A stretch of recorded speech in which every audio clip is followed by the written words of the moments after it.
Bueno, Hola, buenas muy, tardes.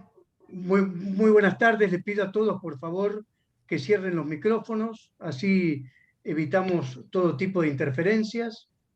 Y les recuerdo, como hacemos siempre, todas las preguntas las pueden hacer a través de nuestro chat.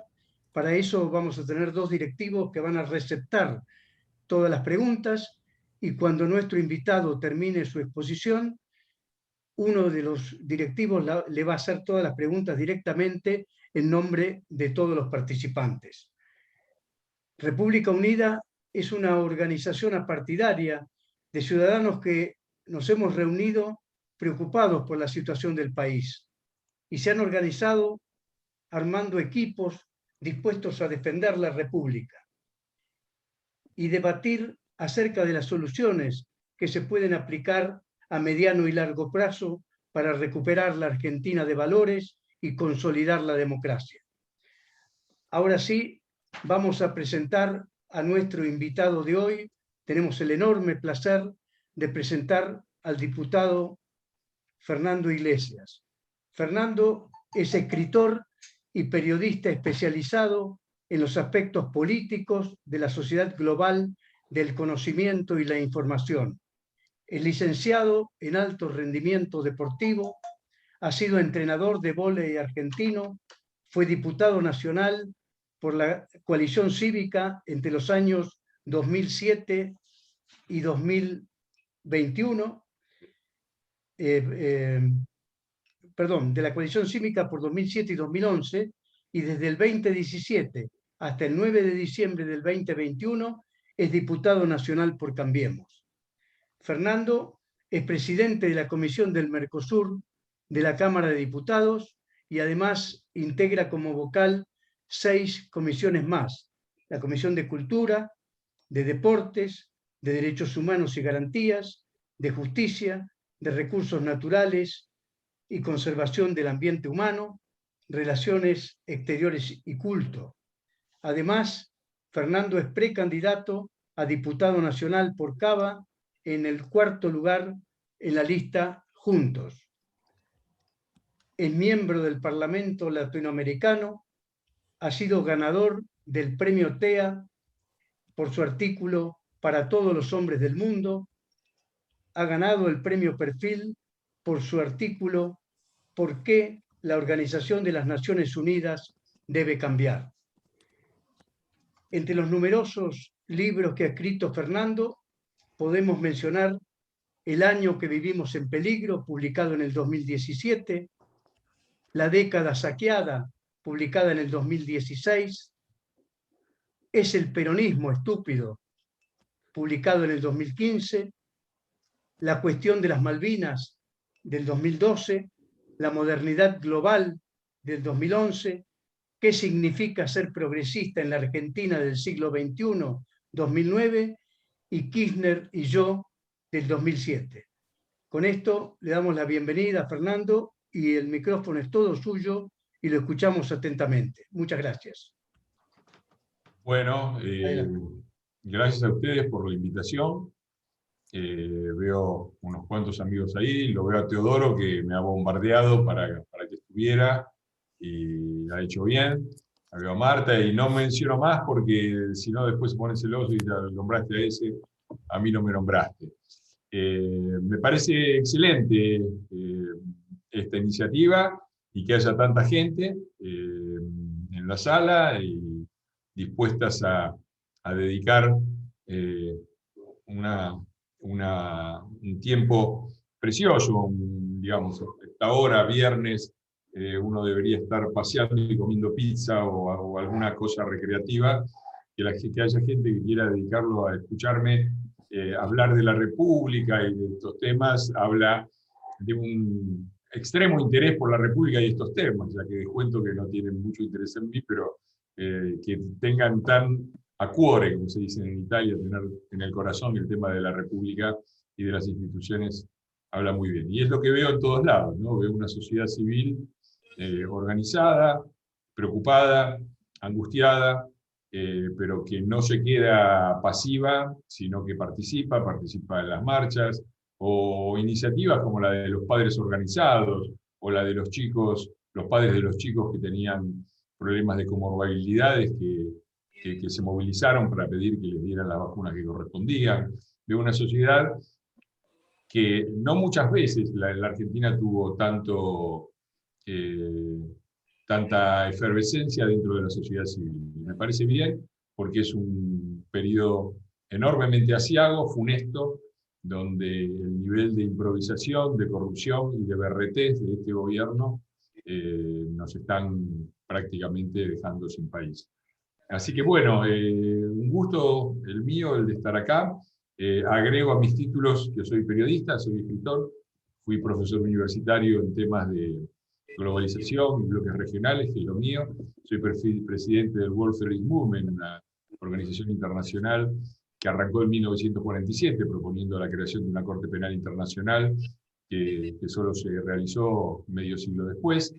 Y me interesan mucho los temas internacionales, que es uno de los aspectos menos conocidos, ¿no? Es lo que menos se ve en la pantalla porque no hay un gran interés en la Argentina, lamentablemente, en un momento en el cual los temas internacionales son fundamentales, ya que la globalización hace que así lo sean, que lo que suceda en el escenario global afecte fuertemente lo que sucede en el escenario local. Pero bueno, ustedes dirán cuánto tiempo tengo y cuál es el tema que les preocupa. Yo hago lo posible y después seguimos con preguntas y respuestas, ¿no? Usted tiene todo el tiempo que usted quiera, puede ser 20 minutos, media hora, lo que usted quiera, y después arrancamos con las preguntas. Sobre temas generales del país.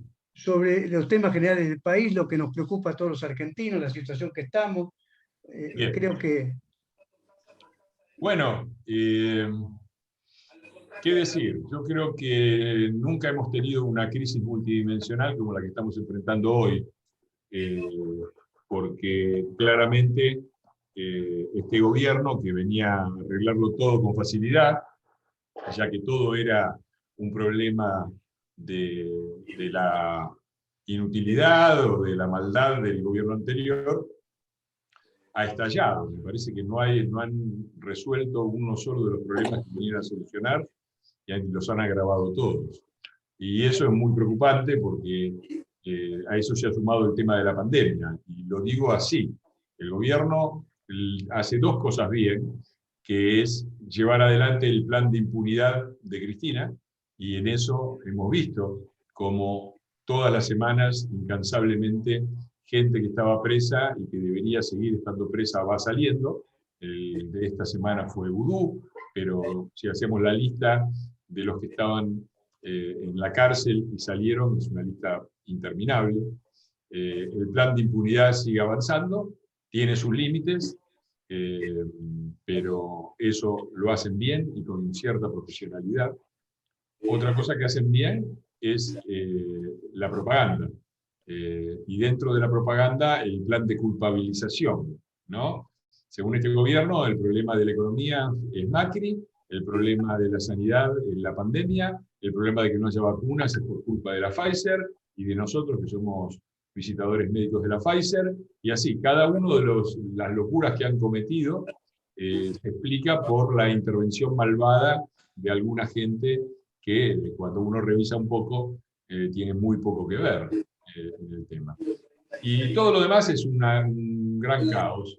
Yo, el desastre educativo que han causado, con la excusa de la pandemia, han cerrado todo para no pelearse con los docentes, y de repente cuando ven que se acercan las elecciones y ven que hay una presión social muy grande, lo que hasta hace 1 o 2 semanas era un crimen de Estado y era un plan de asesinos contra la cuarentena, se transforma en algo que se aplica en todos lados, que es las clases presidenciales.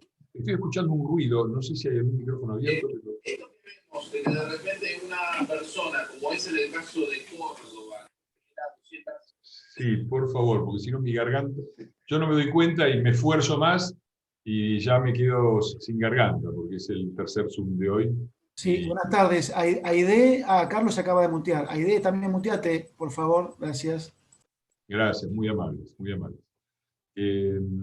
Decía entonces, me parece que la tragedia educativa es enorme, se han hecho cálculos bastante precisos acerca del impacto futuro de la pérdida de casi 2 años de clases, y es para agarrarse la cabeza, pero más para agarrarse la cabeza es el hecho de que millones y millones de chicos, sobre todo los que menor posibilidad de acceso tienen, familias con menor capital simbólico, con aparatos más limitados, en zonas donde el wifi no es bueno, con una computadora para 5 hermanos. Bueno, un desastre completo lo que han hecho estos muchachos en nombre, que por supuesto son los reyes de la defensa de la educación pública. Otro tema que me parece, me dejo los dos principales para el final, nefasto es lo que han hecho desde el punto de vista de la seguridad.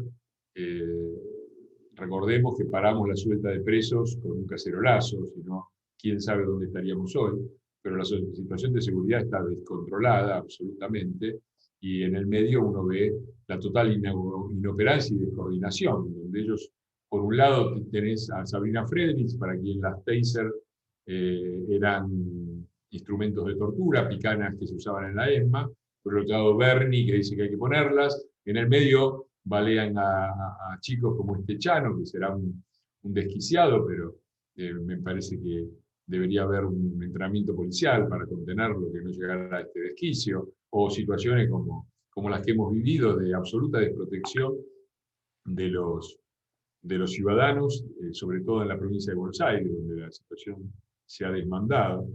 Es un desastre el tema de relaciones internacionales. Los dos grandes logros, bueno, la foto del G20 es conclusiva con respecto a cuál era nuestra posición y dónde estamos hoy. Si hiciéramos esa foto, veríamos a nuestro gobierno al lado de dictadores, los de Cuba, los de Nicaragua, los de Venezuela, para estar simplemente en Latinoamérica, al lado del pacto de impunidad con Irán, al lado de Rusia, al lado de China. Es decir, cuando el presidente de los Estados Unidos, Juan Domingo Biden, según algunos, habla de una alianza de las democracias y dice que el verdadero eje de la política mundial es democracia o autocracia, democracia o autoritarismo, república o populismo, pongámosle los nombres que querramos, dice algo muy cierto y marca bien cuál es el mapa político, que no es el de derecha e izquierda, es el de democracia republicana, liberal, y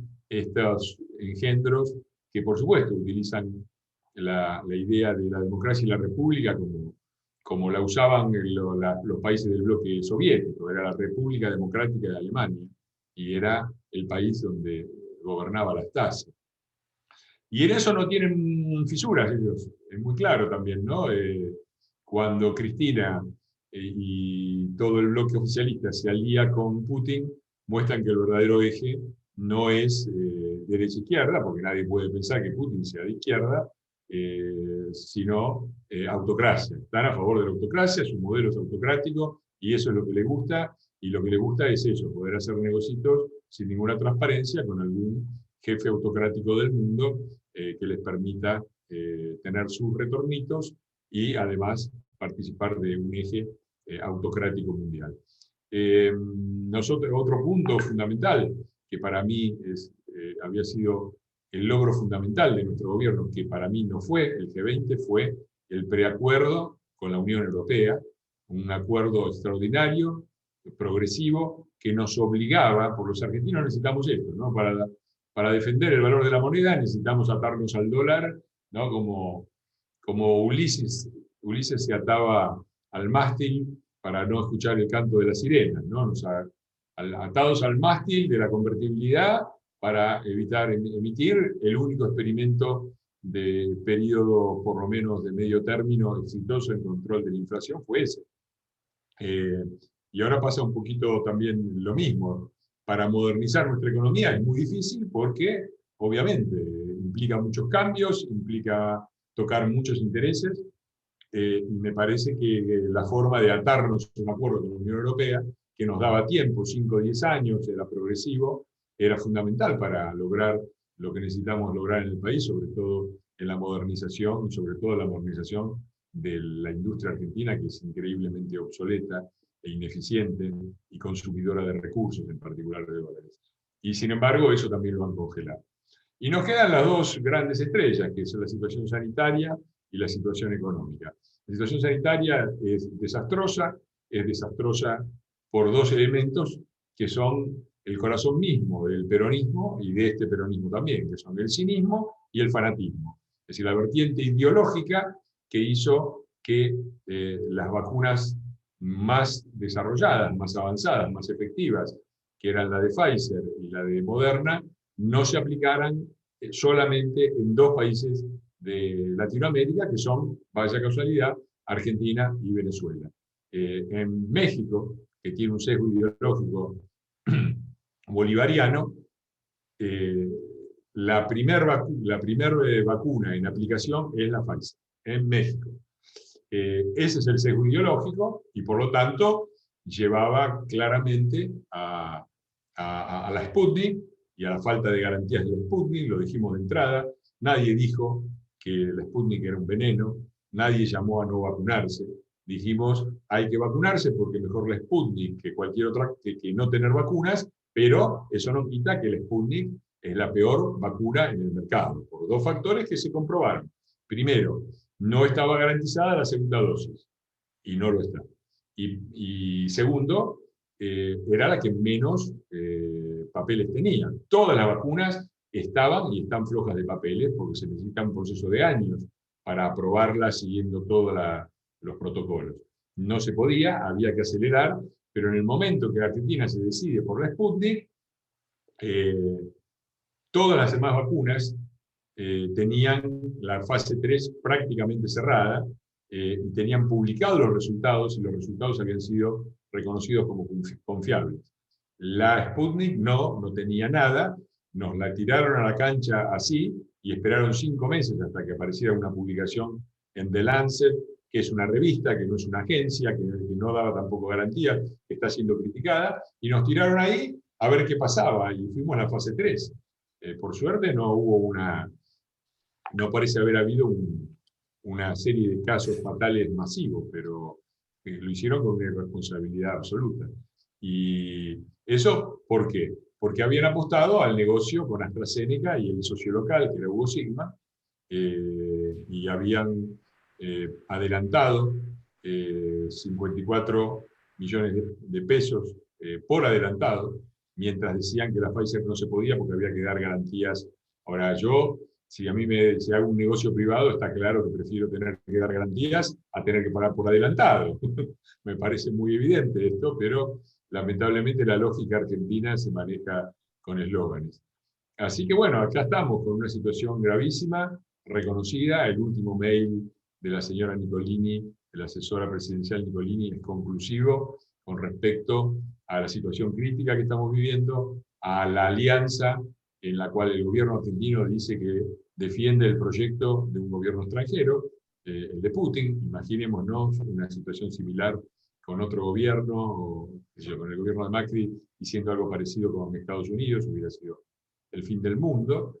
Y la situación es muy complicada porque la verdad es que ahora están llegando las vacunas, pero tienen 11 millones de vacunas sin aplicar, en un plan de vacunación caótico, que en algunas provincias se la han sacado al aparato estatal de salud para dárselo a los militantes y a los centros de estudiantes y a las organizaciones sociales, con el vacunatorio VIP, un verdadero escándalo. Bueno, creo que han completado todo y finalmente lo que vemos, la berretez de este gobierno también, que en plena cuarentena, mientras el presidente sacaba decretos que impedían a las personas, a los ciudadanos, despedir a sus muertos en situaciones de agonía, fue el caso de esta chica Solange, que se estaba muriendo y el padre no pudo despedirla por prohibición. Ayer un periodista, Daniel Santa Cruz, me contaba que a él le pasó lo mismo, que se murió el padre y no pudo ir a despedirlo. Mientras tanto se organizaban unas lindas festicholas, nada menos que en la residencia presidencial. Yo no me voy a meter con la vida privada del presidente, que haga lo que quiera, pero que lo haga fuera de la residencia presidencial y que no lo haga en situación de pandemia, mientras todos los demás sufrimos graves restricciones a derechos fundamentales. Y se podría seguir, ¿no?, hablando de los varados, etc. Cierro con la parte económica. Veo una situación caótica, vamos derecho a una piña, probablemente sea después de las elecciones, pero nadie puede pensar que esto va a una hiperrecesión o a una devaluación muy fuerte, porque los estímulos están puestos todos al revés. Nadie quiere invertir en un país que tiene una brecha cambiaria del 100% ya. Esa brecha presumiblemente va a seguir. Ellos han tenido muchísima suerte este año, es decir, si todavía esto no explotó y pudieron domarlo a partir de los 190 que valía el dólar el año pasado, fue porque se conjugaron una serie de cosas. La primera es la suba otra vez vertical de los commodities, que les permitió una diferencia en total de casi 8.000 millones. Es lo que nosotros perdimos, piensen, en la sequía del 2018, el año que terminó en la devaluación y después en el fracaso de nuestro gobierno para ir a la reelección. Ellos tuvieron un plus, no solamente no perdieron nada, sino tuvieron un plus de 8.000 millones de dólares ligados a las exportaciones, más les cae de regalo 4.000 y pico de millones de dólares del FMI, que en el medio de la pandemia decide repartir una parte de sus beneficios con todos los países. Entonces a eso, a la Argentina, por ser socio, proporcionalmente le tocan más de 4.000 millones de dólares en DEX, que son los derechos especiales de giro, que es lo que van a usar para por lo menos enfrentar, no se sabe si lo más probable es que lo utilicen para pagar los 2 vencimientos que tienen este año, lo que sería por lo menos un pero han tenido en este sentido muchísimas y 2 cosas más agrego. Ahí tengo alguien con un coso de iPhone que hace ruido también, por favor. Muteen el micrófono, por favor, el que no lo tenga muteado. 2 cosas más con respecto a la parte económica. No es la pandemia. Una parte es la pandemia, pero la parte principal es la inoperancia de este gobierno. Las empresas que se van, no se van al planeta Marte donde no hay pandemia, se van a otros países con pandemia. Los chicos preparados, jóvenes que se van porque no ven esperanza ni futuro, no se van a la luna, se van a otros países que tienen pandemia. Y eso es porque este gobierno ha hecho todo mal, desde locuras como meter este impuesto a las grandes fortunas, que puede tener una cierta racionalidad en Europa, en países avanzados, donde en la Argentina es una locura. Cuando uno a Mercado Libre le dice, este año te saca un montón de plata, Mercado Libre se muda a Uruguay y no lo ven nunca más, es un nivel de cortoplacismo que realmente espanta, inclusive para parámetros populistas como los que siempre ha manejado el peronismo. Así que cuando uno ve la caída del PBI, en Argentina cayó 10 puntos, es prácticamente el triple de lo que cayó a nivel mundial. Brasil cayó 4 puntos, Uruguay y Chile cayeron 6 puntos. Ayer estuve, como estoy terminando un máster en Relaciones Internacionales de la Universidad de Bolonia, estoy preparando la tesis y estuve estudiando el tema. El FMI está prediciendo cuál va a ser, de acuerdo a las expectativas, la recuperación. Es decir, cuándo los países van a llegar al nivel que tenían en el 2019. Bueno, Estados Unidos ya está ahí ahora. Paraguay el año que viene.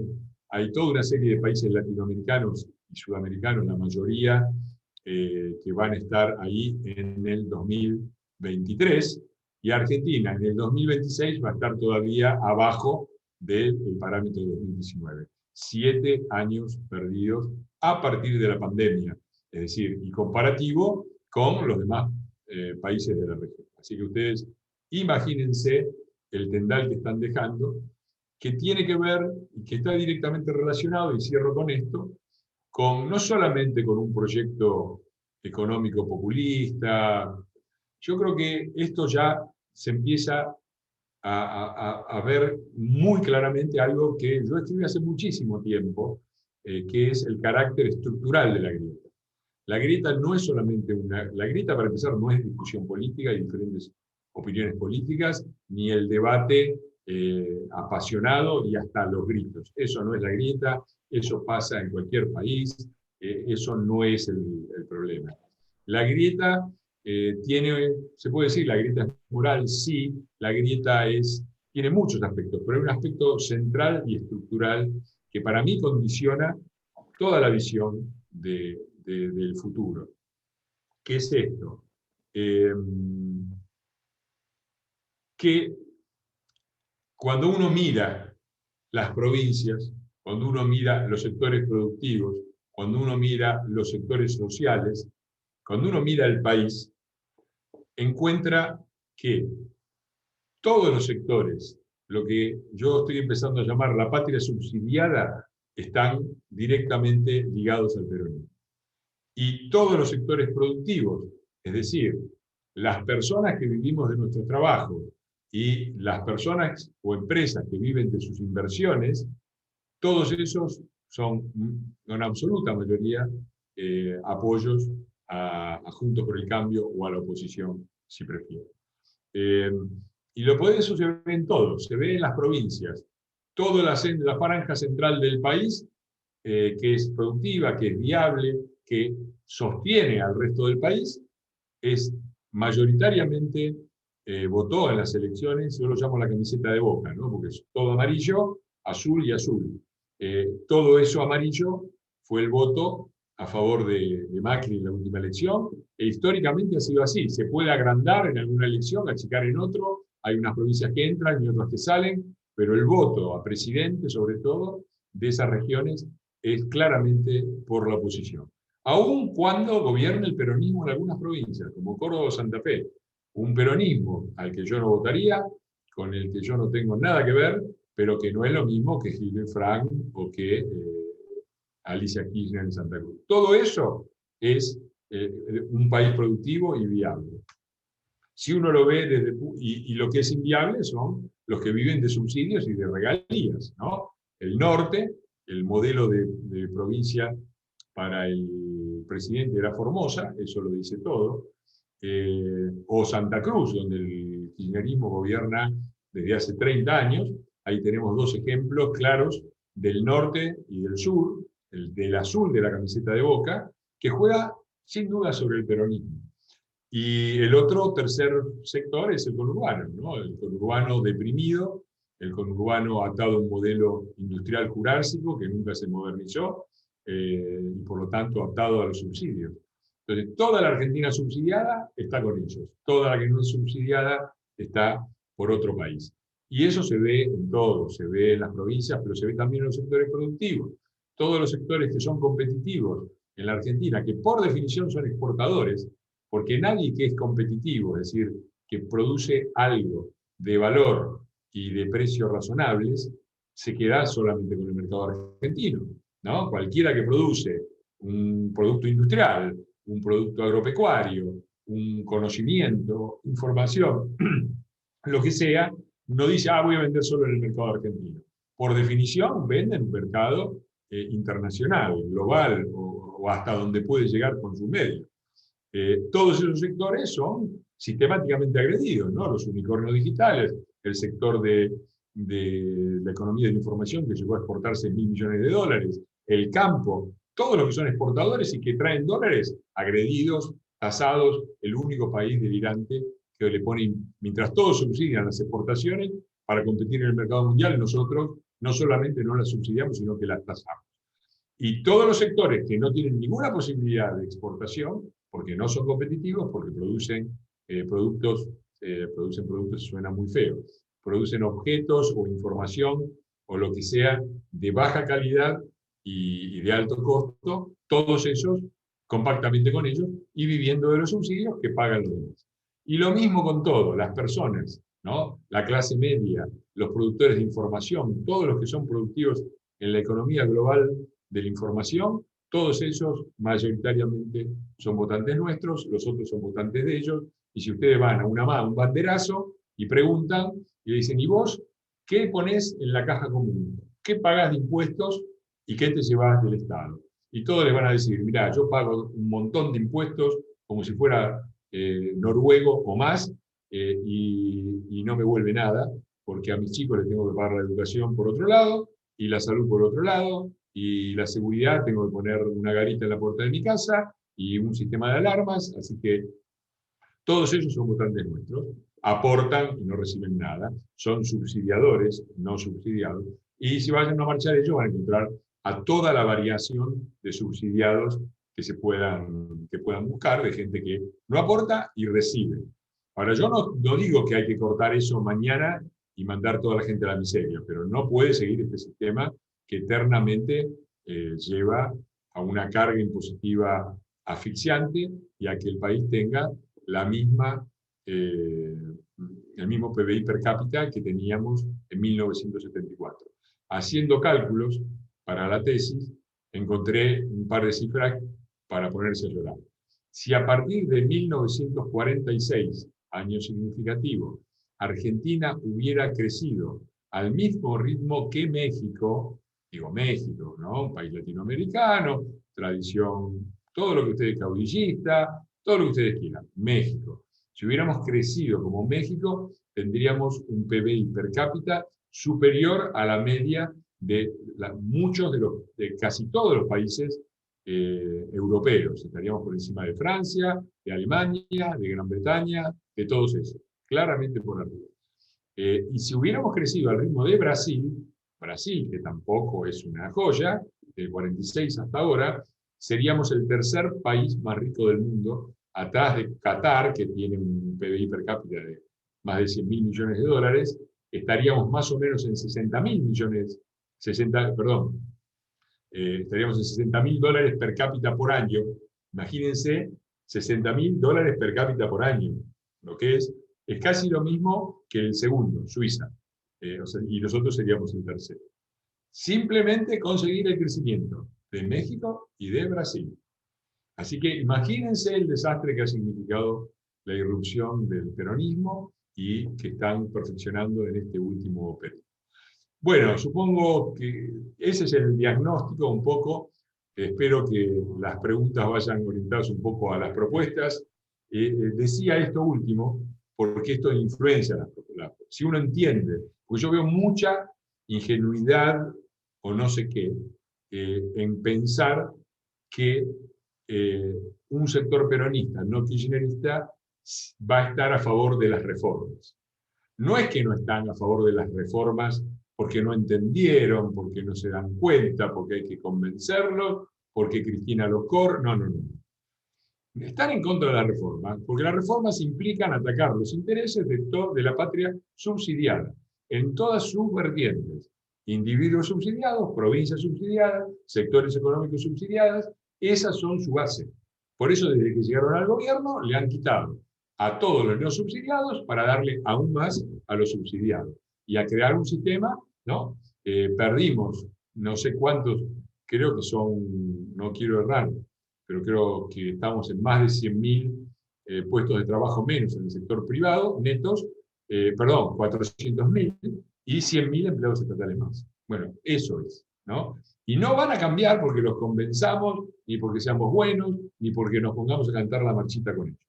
No van a cambiar porque representan eso, han sido, hay que reconocer esto, una dirigencia y una representación política mucho más hábil y mucho más coherente de lo que hemos sido los que aspiramos a representar al resto del país, y lo que tenemos que ver es si estamos a la altura para cambiar las cosas. Y eso se va a ver ahora en estas elecciones y en las próximas, en las cuales espero que acompañen una propuesta de cambio, porque si no, este país realmente no solo no va a tener futuro, sino que no va a tener presente, porque los últimos recursos, las últimas cosas que aún quedaban, se agotaron, y los muchachos ya están rascando el fondo de la olla, como se dice. Bueno, eso es lo que tenía más o menos para decirles, una media horita. Bueno, Los escucho Fernando, y supongo que me van a preguntar por el futuro. Dale, Carlos. Fernando, muchas gracias. Antes de empezar la ronda de preguntas, quiero decirte que hay entre los participantes 3 profesores de alto rendimiento deportivo Mira vos. que están un poco enojados por dos cosas. Una, porque no han tenido ningún tipo de apoyo del gobierno, y por otra parte, porque durante 2 años fueron, tuvieron absoluta imposibilidad de entrenar. Incluso ha habido casos como el del remero detenido cuando llegó a la costa. Entonces, queríamos un poco una reflexión tuya sobre eso. ¿Cómo? Bueno, es un tema, ante el desastre general, es un tema relativamente menor, pero creo que vamos a obtener una de las peores actuaciones olímpicas de la historia.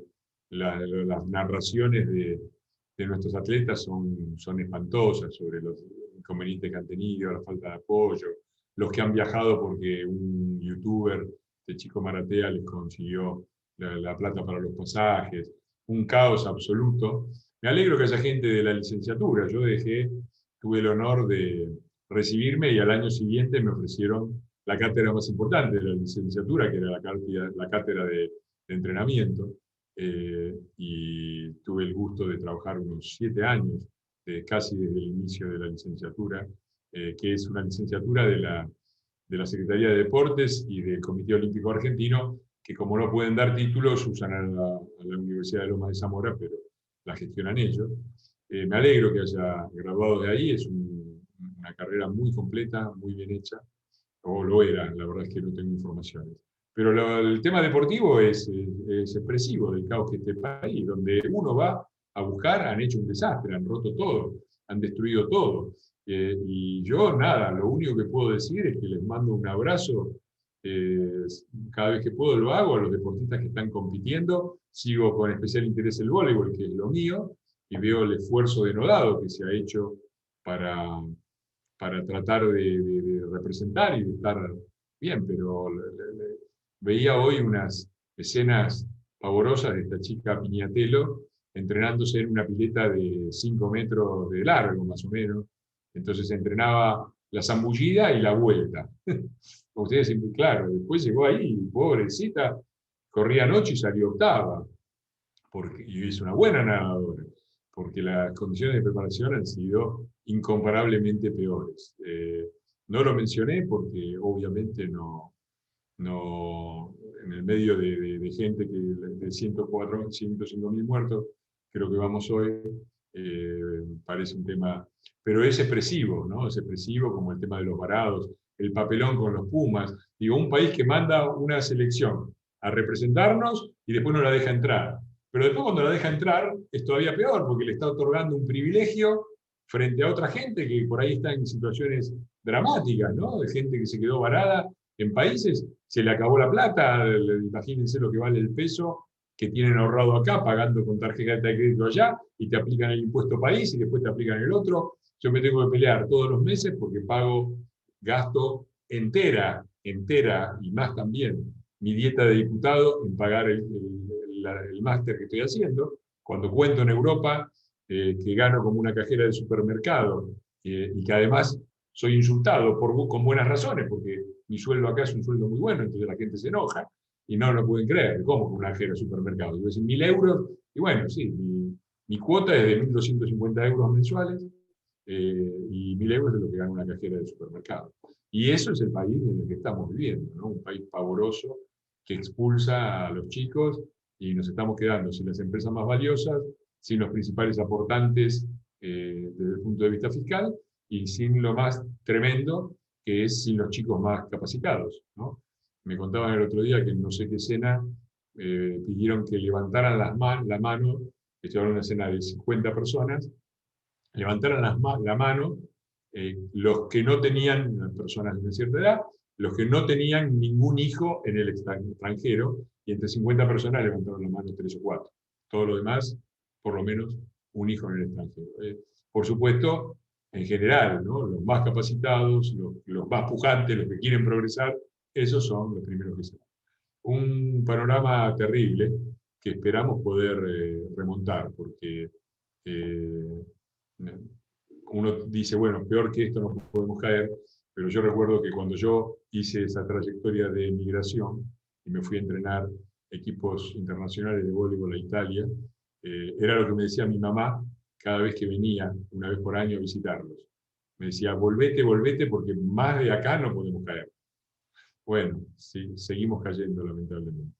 Esperemos poder revertirlo, ¿no? No quiero ser desesperanzador, pero es bueno tener un diagnóstico preciso, porque en eso le erramos, ¿no? En desconocer la gravedad de la situación y en crear expectativas que después no pudimos cumplir.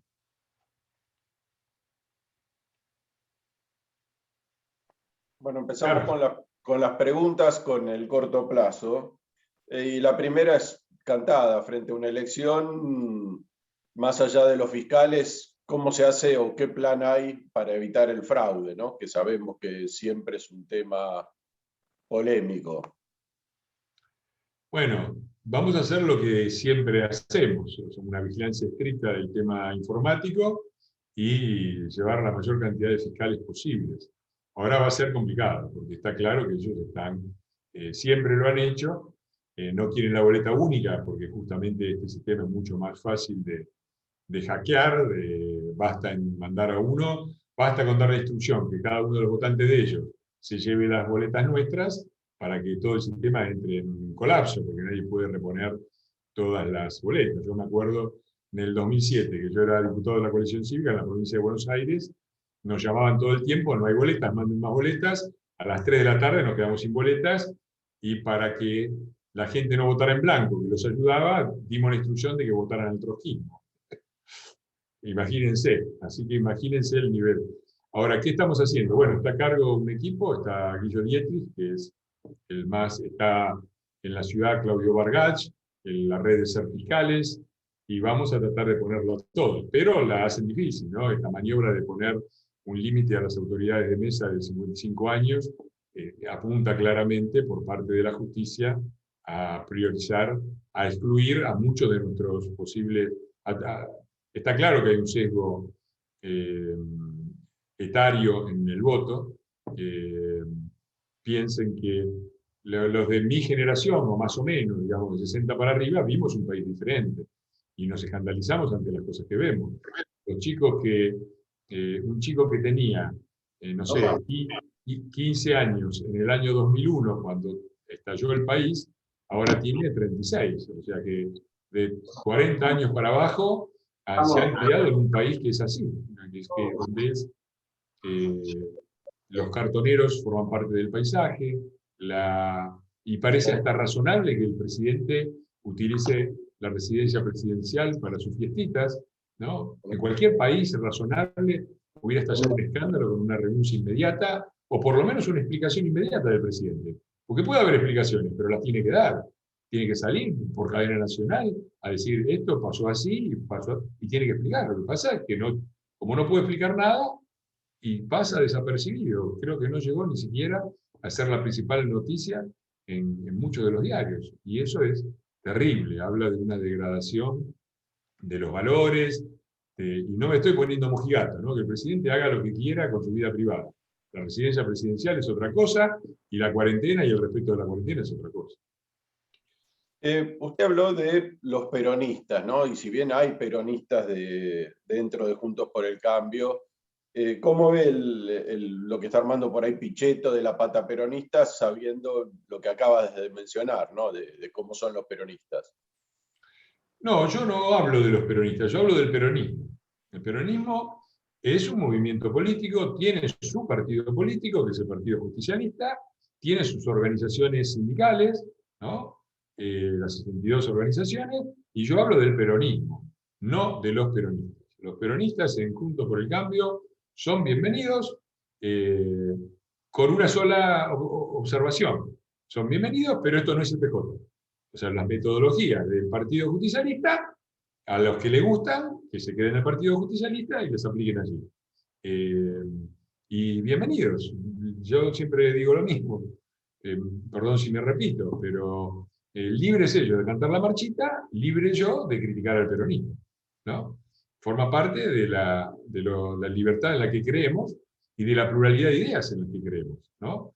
En las listas ahora hay quienes somos más críticos del peronismo y quienes no lo son, o quienes hasta se reivindican peronistas, como Pichetto, y me parece bien que tiene que ser así. Yo no soy un macartista, no soy el dueño de Juntos por el Cambio, ni me voy a parar en la puerta de ningún lado a pedirle las credenciales a nadie, con la sola condición de que yo pueda hablar también libremente, porque si no, ya entramos justamente en las metodologías peronistas, ¿no? De reprimir el disenso interno.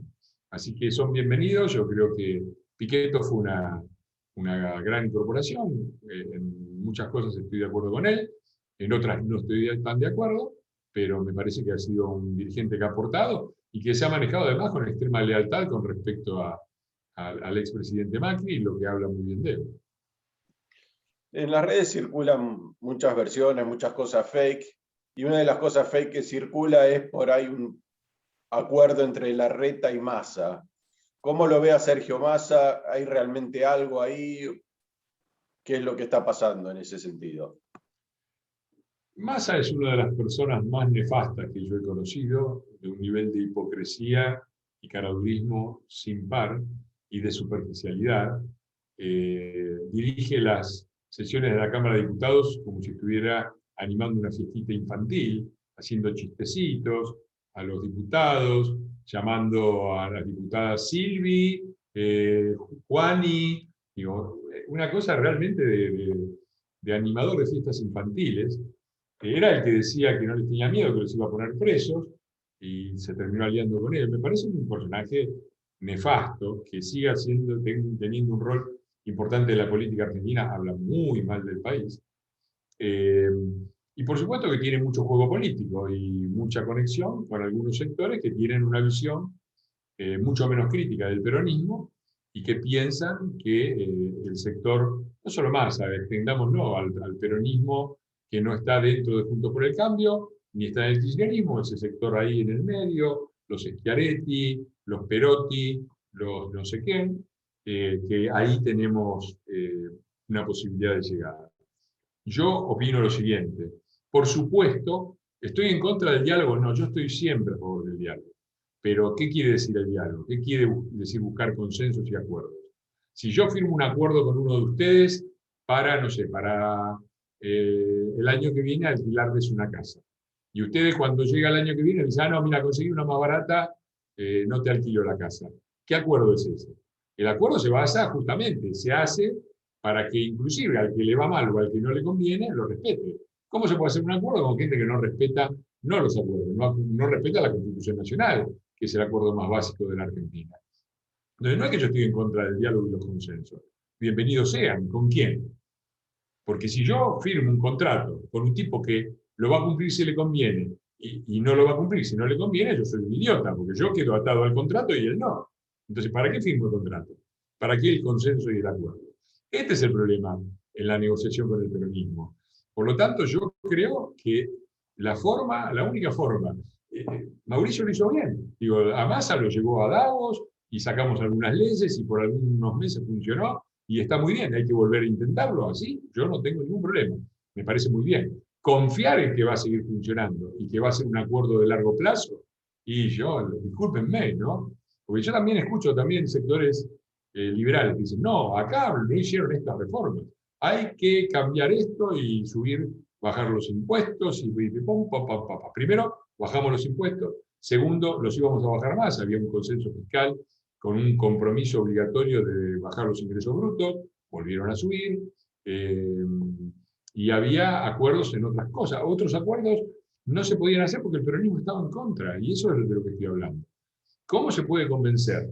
Nosotros fuimos con un cambio de la ley laboral así, de la legislación laboral que es obsoleta, así. Para llevárselo, había que hacerlo pasar por el Senado, porque si no, si la sacás por decreto, la impugnan, a los 2 minutos estamos de nuevo en cero. Hay que sacarlo por ley. Muy bien, vamos por la ley. Vamos al Senado. En vez de así, lo hacemos así para que pase. Lo agarran los senadores peronistas y dicen, no, esto más chiquitito.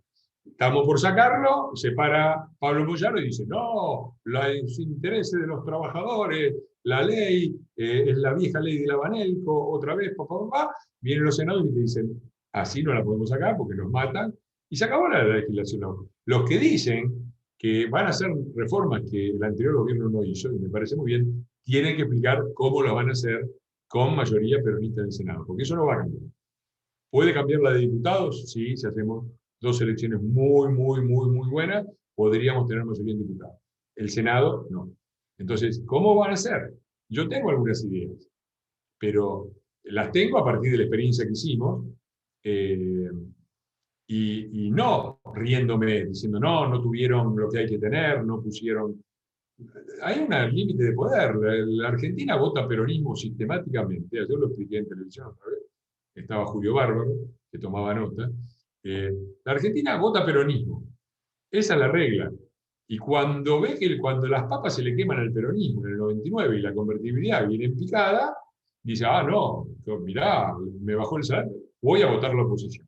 Y entonces llega un gobierno como el de la Rúa, o en el 2015 Macri, que llegan con el control del Poder Ejecutivo, minoría en diputados, minoría en el Senado, sin casi todos los gobernadores en contra, la CGT en contra, los piqueteros en contra, el Papa en contra. Bueno, y dicen, y bueno, y ahora arreglame todo en 4 años, ¿no? Porque te dejamos, todo venía mal porque te dejamos la convertibilidad y no se podía salir, y te dejamos déficit fiscal, déficit comercial, la infraestructura hecha pelota, y qué sé yo, eso fue mucho más en el 2015 que antes, y arreglate. Y arregla todo, y subí los niveles de salario bajando el gasto fiscal. Y disminuí los subsidiados, pero no dejes a nadie en la calle. Y bajala, bueno, y en 4 años además, porque si no, me enojo y me subieron la tarifa de luz. Los gobiernos hacen también un poco lo que pueden con el poder que tienen. Y nosotros podemos haber cometido errores, de hecho los cometimos, pero la verdad es que creo que a veces la Argentina es muy injusta con los gobiernos de la oposición, ¿no? Piden cosas que son imposibles.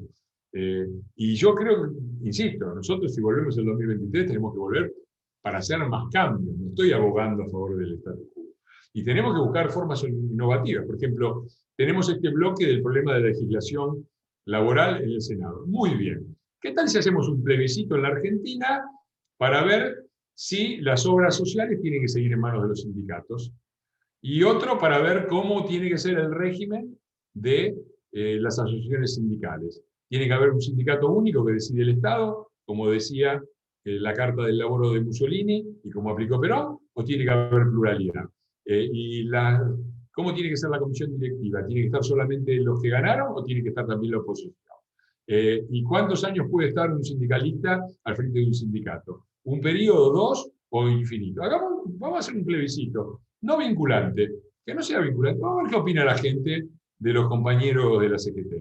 Me parece que se llevarían un susto, ¿no? Se llevarían un susto también habría que ver los senadores peronistas cómo votarían una legislación laboral diferente, bancando eso después de un buen plebiscito, o si no se puede arreglar algo antes, ¿no? Me parece que estas son ideas de experiencia de gobierno, cosas que no salieron bien, reformas que no se lograron hacer y que hay que ir más duro, más rápido y mejor. Pero me parece que hay mucha gente que dice hay que hacer esto, ¿verdad? Y no dice cómo hay que hacerlo. Y sobre todo cómo se hace con muy poco poder y con demandas crecientes, porque si llegamos en el 2023 vamos a llegar con la gente, con el agua acá, pidiendo mayores salarios, pero ya con un déficit fiscal, déficit comercial. Digo, ¿cómo se compatibiliza todo eso en un combo manejable? Bueno, no es fácil hablar de afuera, es fácil aparecer a último momento, es fácil gritar consignas vacías a lo populista en la televisión, e insultar y quejarse, pero eso no sirve, no ayuda a la construcción de una oposición que sea a la vez firme y racional. República Unida, como le presentó Carlos al principio, básicamente nuestro objetivo era fortalecer la justicia. ¿Qué hace falta para que las causas de corrupción avancen? ¿Cómo podemos apoyar? ¿Qué es lo que tenemos que hacer? ¿Qué es lo que hace que un juez que tiene casi una posibilidad, salvo el Consejo de la Magistratura, de seguir en su cargo de por vida y además tiene una buena jubilación, parámetros argentinos, sea tan miedoso? Es que realmente hay una carpeta de cada uno. ¿Qué es lo que puede hacer República Unida ahí en ese frente? Bueno, primera cosa, hay muchísimas cosas en las cuales gente preparada en el tema judicial puede aportar. Y la que a veces nosotros tratamos de hacerlo, pero nos quedamos cortos, porque yo tengo de mis asesores, que son 5 para 7 comisiones, uno es abogado, los demás se ocupan de otras cosas, Entre ellos están los que atienden la oficina, ¿no? Que también me asesoran en una comisión, pero también se tienen que ocupar de que funcione la oficina, los mensajes, las comunicaciones, el papel, el café, viene no viene, la agenda, todo eso, ¿no? Entonces, hay temas en los que ustedes pueden colaborar y que hay muchas organizaciones que están haciendo, como por ejemplo, presentar recursos de amparo y habeas corpus por los varados, por ejemplo. Cuando fue el tema de las escuelas, pedir las clases presenciales y presentar recursos. Yo este año he firmado 6 denuncias penales contra el presidente y sus ministros por cuestiones relacionadas con violaciones flagrantes a los derechos humanos, varados en el exterior, etcétera, etcétera, etcétera. Habría que ver si no vendría bien una causa judicial por lo que está pasando, lo que sucedió con los ingresos clandestinos y no tanto a la residencia presidencial. Yo dirijo, entre las cosas que hago además, dirijo el PRO 25 y Juntos por el Mundo, que es la organización de los argentinos republicanos que viven en el exterior, y que es un voto muy importante, porque nosotros sacamos 77% de los votos en las últimas elecciones. Ellos tuvieron un porcentaje igual en las cárceles, nosotros en los argentinos en el exterior. Y les quitaron el voto por correo, ¿no? Que era la forma. Hay mucha gente que vive a miles de kilómetros del consulado y no puede ir a votar porque es un gasto enorme, un esfuerzo, o bien claramente algunos van, pero son los menos. Bueno, nosotros hemos presentado recursos de amparo a nombre de esos argentinos, tratando de que eso alguna vez algún juez le dé cauce y diga, no, ¿por qué le quitas el voto por correo? ¿Cuál es la razón? Bueno, eso también lo podrían hacer ustedes. Digo, hay muchas cosas de la actualidad política que se pueden hacer. Lo segundo es, para nosotros es fundamental mantener la mayoría, por lo menos evitar la mayoría de diputados, porque si no, va a pasar rápido toda la reforma judicial, adiós Casal, y ahí es un problema muy, muy, muy, muy, muy grave. Y en ese sentido, todo lo que se puede hacer para evitar que ellos lleguen a la mayoría de diputados es bienvenido, de convencer, a fiscalizar, a votar, a tratar de acompañar esto. Me parecen las dos cosas mínimas de donde ustedes pueden seguramente contribuir a defender lo que va quedando de la justicia, porque yo creo que el plan de impunidad de Cristina es muy fuerte solamente si ellos son gobierno. Las pruebas son tan concluyentes, aunque se caigan muchas causas, hay 2 o 3 que no se pueden caer sino con una cosa muy clamorosa, y que los jueces, como no la pueden voltear, la dejan correr y la dejan ahí. Pero que si se recupera el gobierno, me parece muy difícil que no avance. Por lo tanto, es crucial en la próxima elección sacarlos del poder. Mucha gente dice que, bueno, en el grupo hay gente, obviamente, como en todos, hay un núcleo duro, pero, digamos, la pérdida del 2019 fue por los desencantados de la tarifa, etc. ¿Cuáles serían las medidas, sabiendo que igual estos 2 años son más de resistencia que de propuestas, pero cuáles serían las propuestas, en qué se van a basar para atraer, cuáles serían las propuestas para atraer a esos desencantados? Bueno, lo dijiste vos, ¿no? Creo que este es un momento para concentrar, hay que empezar a elaborar propuestas y algunas cosas ya hemos pensado, ¿no? Sobre todo en la metodología. Creo que está muy claro el país a donde queremos ir. Y en eso compartimos casi todas las fuerzas opositoras, no hay una diferencia abismal, ¿no? A algunos les gustará más un país estilo Gran Bretaña o Estados Unidos, más liberal. A otros les gustará un país más socialdemócrata, estilo, no sé, Alemania, o Francia, si prefieren, no sé. Pero en ese margen, la verdad, que la diferencia abismal es entre eso y lo que proponen estos muchachos, que es Venezuela, Cuba, Formosa, si no quieren ir a ejemplos extranjeros, Santa Cruz. Pero ¿cuáles serían, no sé? Entonces, me parece que tenemos claro, el país que tenemos en vista es claro. Yo creo que nosotros habíamos orientado el barco en esa dirección y nos agarró la tormenta, y en el medio de la tormenta hicimos muchos errores en el manejo, pero el país está orientado así. Yo lo que estoy tratando de decir es que no nos puede dividir la discusión ideológica entre von Hayek y Keynes. A mí dame el que quiera, qué sé yo, sacame de encima a Kicillof. Si me das a von Hayek o Keynes o a uno en el medio, después discutimos. Digo, nuestra reflexión en términos de propuestas no tiene que estar tan orientada a eso, tiene que estar orientada a cómo se logra con un poder exiguo y a cómo se logra en una situación económica que va a hacer agua por todos lados, donde va a haber que bajar el gasto fiscal, pero va a ser un problema enorme pensar en echar gente, ¿no? De hecho, muchos que dicen soy extremadamente liberal, pero no voy a echar a nadie, porque la situación ya es muy grave. Entonces, propuestas. A mí, repito, me parece que las principales propuestas tienen que ser muy metodológicas, no tanto orientadas. Yo podría nombrar, que yo las que he presentado yo, reforma, por ejemplo, de la ley sindical, para que en los sindicatos haya pluralidad de sindicatos y en cada una de las comisiones directivas esté representada la oposición, el secretario general se reelige una sola vez y se apliquen todas las leyes de una república democrática también en los sindicatos.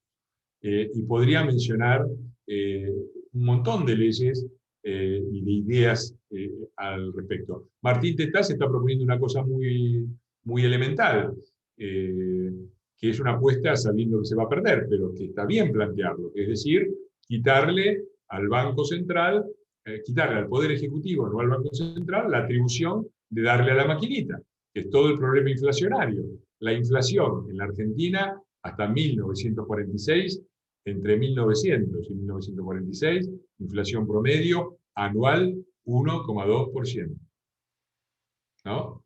¿Hay que agregar algo a eso? Bueno, hay que quitarle al Banco Central el yugo del Poder Ejecutivo que saca al presidente, saca a los directores, pone y saca, y por lo tanto, dale a la maquinita porque si no te echan.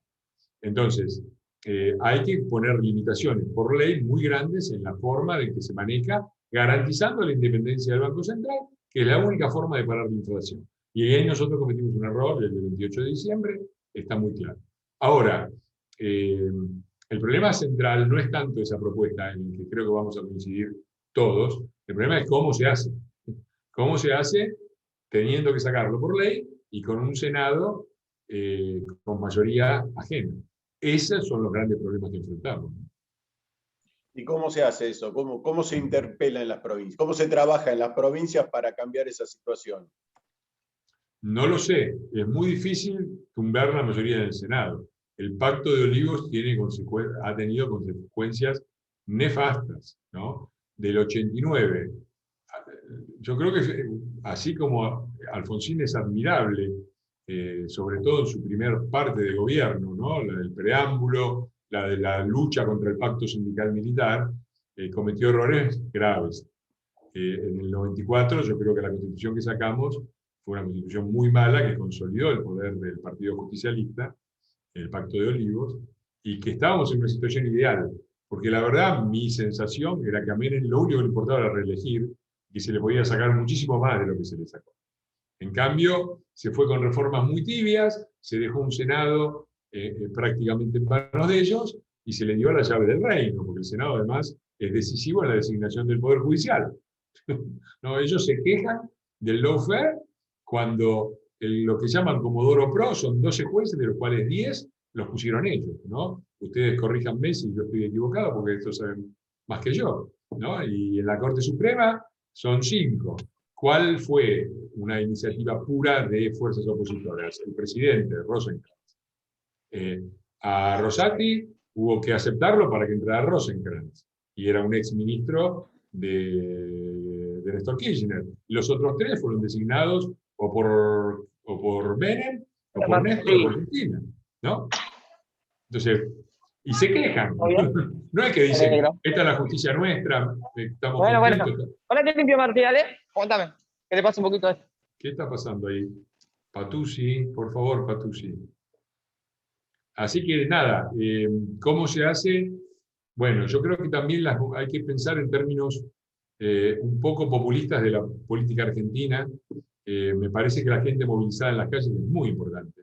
Torció muchas cosas, los cacerolazos, los banderazos, paramos la suelta de presos, paramos Vicentín, ¿no? Con una oposición que resistió y la gente en las calles. Y las reformas va a haber que hacerlas así, ¿no? Pidiendo, yendo a la calle y haciendo unas movilizaciones, como las que pararon también la reforma de la justicia. Ustedes se acordarán el fallo de la Corte Suprema en contra de la reforma de la justicia de Cristina, que hubiera acabado completamente con la justicia. Se paró con la gente en la calle, en las movilizaciones del 2012. Y va a haber que volver a eso e insistir con eso, porque si no, creo que no hay salida.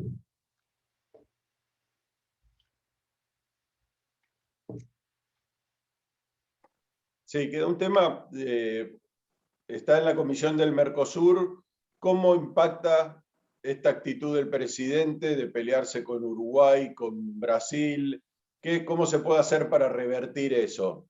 Para justamente, por ejemplo, darle hincapié al acuerdo con la Unión Europea y al acuerdo con otros países que son los que realmente permiten las exportaciones después, ¿no? Sí, no le veo solución. A corto plazo no le veo solución. La solución es cambiar el gobierno. No creo que... Está muy claro. A ver, la Argentina fue el país que bloqueó históricamente el acuerdo con la Unión Europea. Hasta Lula quería el acuerdo con la Unión Europea. Fue Argentina el miembro que lo bloqueó. Y cuando nosotros logramos, en el que para mí fue el éxito mayor de nuestra gestión en relaciones internacionales, no fue el G20, fue el acuerdo con la Unión Europea. Hoy lo hablaba con la gente, hoy fui a la Embajada de Francia y charlábamos de eso con los asesores. Lo bloquearon de nuevo, porque ellos conciben el Mercosur como conciben la Argentina, como vivir con lo nuestro, fronteras cerradas. El arancel externo del Mercosur es 3 veces más alto que el arancel externo de la Unión Europea. 3 veces, no un poco, 3 veces. Entonces, cuando el Mercosur se creó, el comercio era un comercio en los 80 más bien orientado a los bienes, a los productos transables, ¿no? Y por lo tanto, esos productos tienen un coste de transporte y es razonable venderlos a nivel regional, porque el costo de transporte es mejor, las conexiones son más fáciles, nos conocemos mejor, sabemos nosotros qué quieren los brasileños qué queremos nosotros mejor por afinidad de culturas, es fácil llamar por teléfono y ponerse de acuerdo, porque nos entendemos. Mucho más complicado venderle, no sé, una caja, un sachet de naranja, de jugo de naranja a Japón que a Brasil. Esa era la racionalidad del Mercosur, ¿no? Hoy el comercio es sobre todo comercio de bienes inmateriales, de información, de conocimiento, de programas de computación, de servicios de...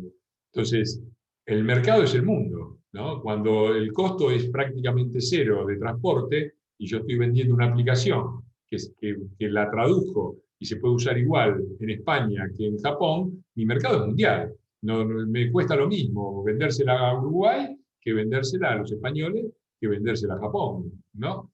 Entonces, esto lo están viendo claramente los países razonables como Brasil o Paraguay o Uruguay, y dicen, nosotros nos tenemos que abrir, hay que bajar el arancel externo para no sufrir represalias, y esto lo vienen pidiendo desde hace rato, y la Argentina dice, no, no y no, no queremos más acuerdos, nos queremos quedar acá.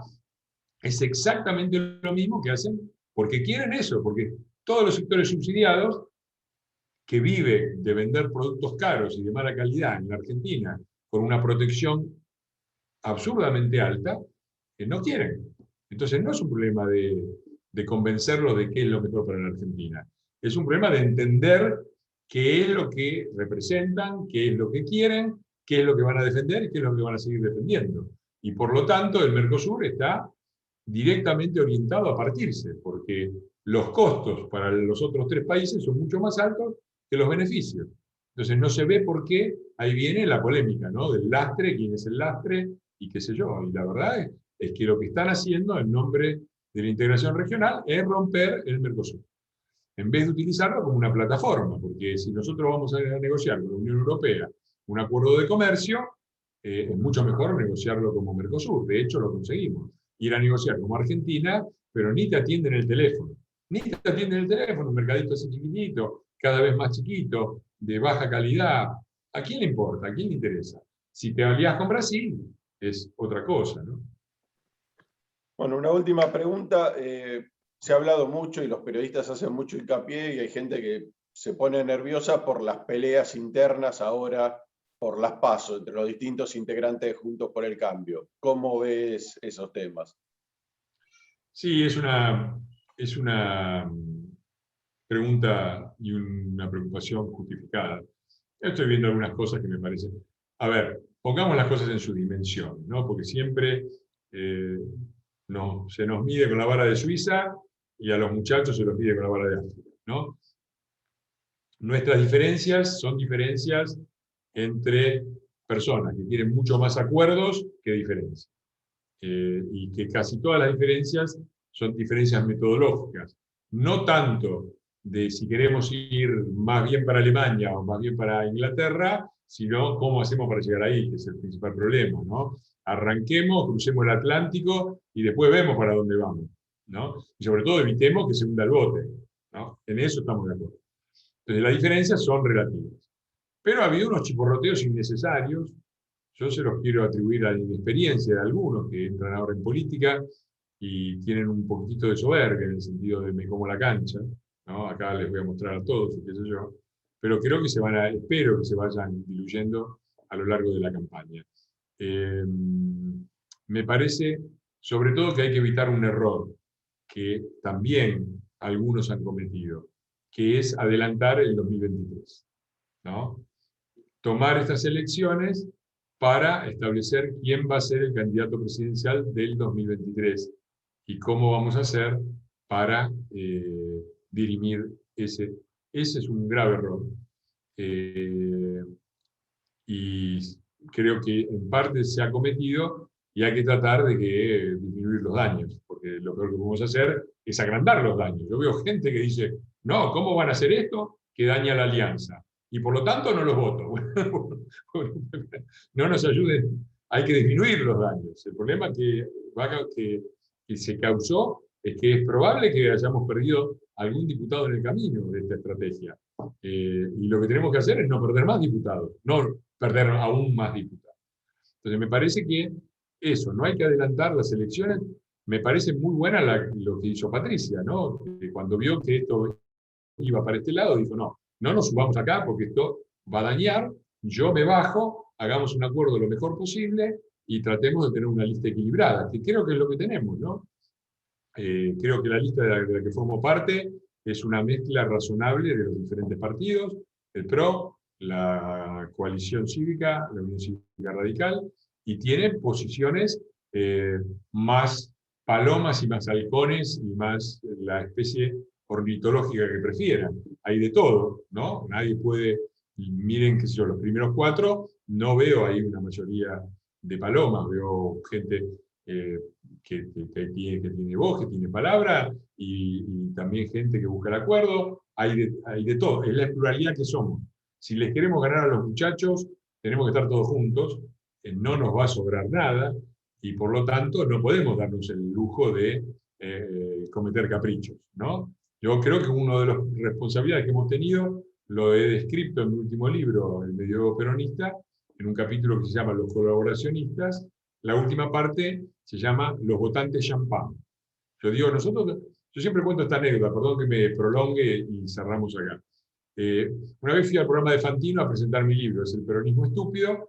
Fantino, que es un chico muy inteligente, me hizo muy buenas preguntas, habló bien del libro, me fui, le di la mano y qué sé yo.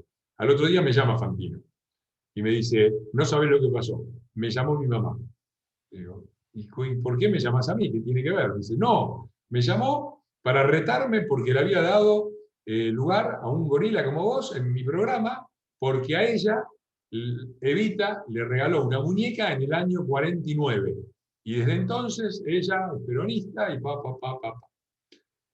Digo, a ver, Piensen en los beneficios electorales de una muñeca oportunamente regalada en el año 49.